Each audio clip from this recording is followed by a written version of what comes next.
Get your free copy of the complete tutorial at www.teachucomp.com/free.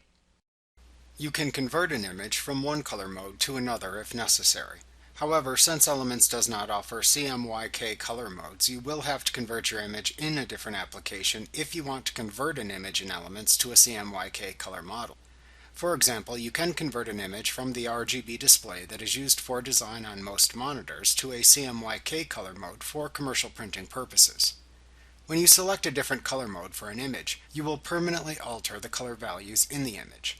So if you convert an RGB color mode image to a CMYK color mode image, any RGB color values outside of the CMYK color gamut will be adjusted to fall within the CMYK color gamut.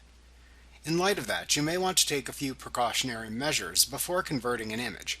It is usually recommended that you do as much of the editing as possible in the original color mode of the image. Then save a copy of the file with the original color mode and all the layers in case you want to edit the original version of the image after the conversion.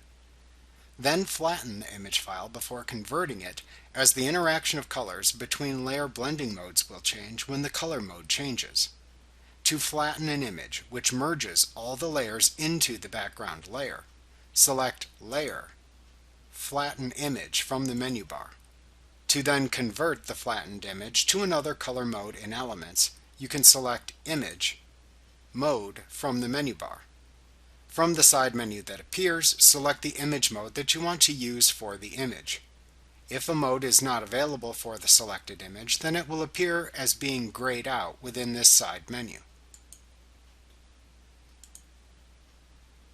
Like what you see? Pick up your free copy of the complete tutorial at www.teachucomp.com/free.